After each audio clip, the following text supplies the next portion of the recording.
Hi, welcome back to my channel. This weekend, I'm doing a reading challenge where I'm trying to see how much I can read in 24 hours. Now, I'm doing this with a friend and we do have responsibilities, so it's not gonna be 24 hours straight, but I still think it'll be a really fun challenge and really push us to read more than we normally would.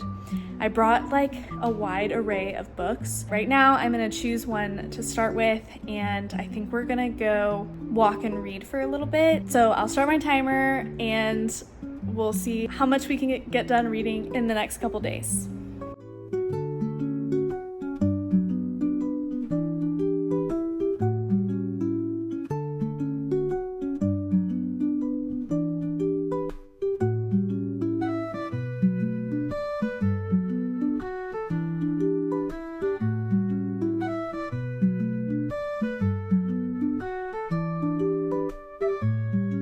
Okay, I just got to the 2-hour mark. I am on page 207 of Love and Other Words, and I've been really enjoying it, and it's also flying by. I don't know if like the font is bigger in this copy or maybe I'm just eating it up, but I've really been enjoying it, and it doesn't feel like I've been reading for that long, but 2 hours went by pretty quickly, and I think I'm about halfway through this book already, so that's kind of crazy. Okay, I'm 3 hours and 52 minutes into the marathon, and I just finished the first book. I think I'm about to start the second one, probably, what is it called? Heartless Hunter. So we'll keep going.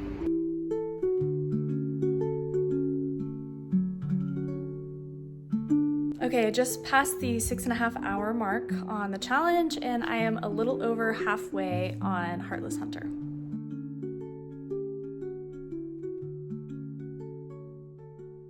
At 8 hours and 24 minutes, I just finished Heartless Hunter.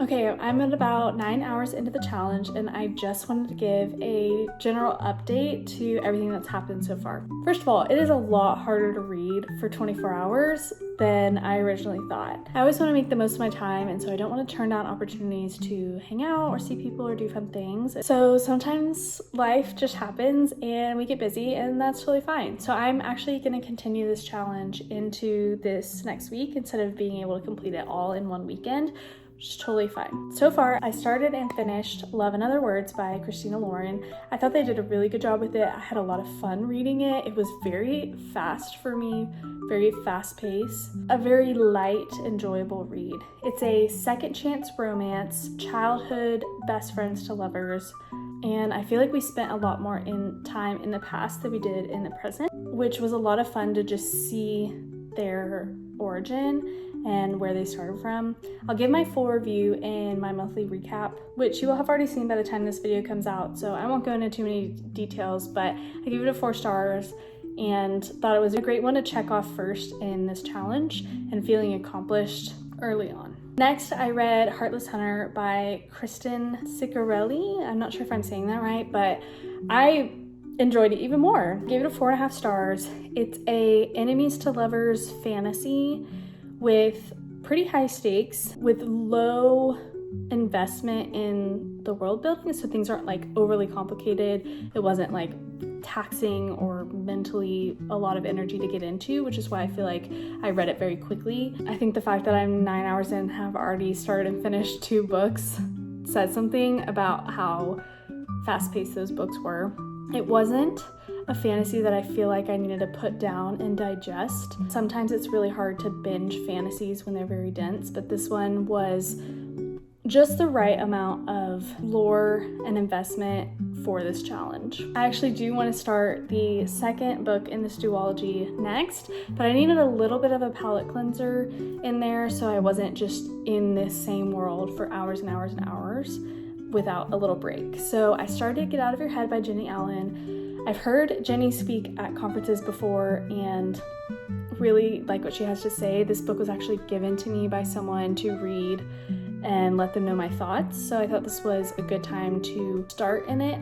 I finished part 1, which is only about like 70 pages. There's also a lot of like diagrams and pictures in there, so there's a lot of like empty space in the pages. Also with nonfiction books like that, it's more conversational rather than storytelling, so you just read them a lot faster than you would other books, or maybe some nonfictions that are a little more factual and dense. So there we are, 9 hours in. I have a couple more hours tonight I'll probably read, and then I'll track the rest of the challenge, reading as much as I can the rest of this week. I have responsibilities and work and things, so I can't just read for the next several days straight, but in all of my free time, I am committed to reading as much as possible to complete this challenge as fast as possible.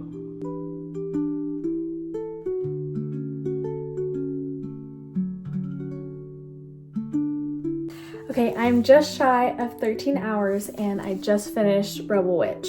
So both of the books from the Crimson Moth duology I've now finished.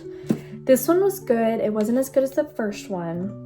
It was a little more predictable, but it still went by really, really fast, and it was really engaging enough that I wanted to keep reading despite being 13 hours into a challenge.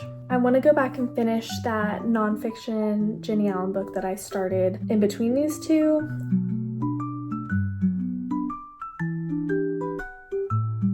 Okay, I'm at just about 15 hours into the challenge, and I just finished Get Out of Your Head. This book honestly took me a lot longer to read than I thought it was going to. It was pretty slow moving in the fact that I struggled to keep picking it up, and even though I've been trying to read for a total of 24 hours, like as fast as I can, I feel like I've been putting this off for a couple days, and every time I read, I can only read a little bit at a time. It's not that the book was bad, it's just I'm not used to reading nonfiction, at least not binging a nonfiction book. I like the message of the book overall, but in terms of a reading challenge or a timed reading challenge, I don't think I can do nonfiction books anymore. That being said, I have about 9 hours left in my challenge. I'm going to start the third Crescent City book and see how much I can get through. I don't know that I'll be able to finish it because it's very, very long, but we'll see. 16 hours in, and I'm about 60 pages into House of Flame and Shadow. At about 21 hours in, I'm almost halfway through this book. It has been 24 hours. Okay, this took so much longer than I was expecting. Who knew it was so hard to find time to read amongst life and everything? This challenge was pretty hard, just finding the time to read, but I was very surprised by how much I was reading in the allotted time. And I normally read about between 50 to 100 pages per hour, depending on what the book is. Actually taking the time to time it and keep track of how much I'm reading. I feel like I read a lot more than I expected to. I have not finished Crescent City 3. I am on page 624, so that's just about 75% of the way through. That book is a monster of info, and I definitely could tell I was reading it at a much slower pace than I was reading the other books that I chose for this challenge. That puts my total number of books read at 4 and 75% of a fifth. Although if it was like a normal shorter book, I would have finished it and maybe started a 6th. Anyways, my total page count is 2,143. That's how much I can read in 24 hours. Thank you so much for following along. If you haven't already, please take a moment to subscribe so you don't miss the next challenge or what I'm reading coming up. If you do a challenge like this where you see how much you can read in 24 hours, I'd love to know what your numbers end up being. Thanks for watching. I'll see you next time.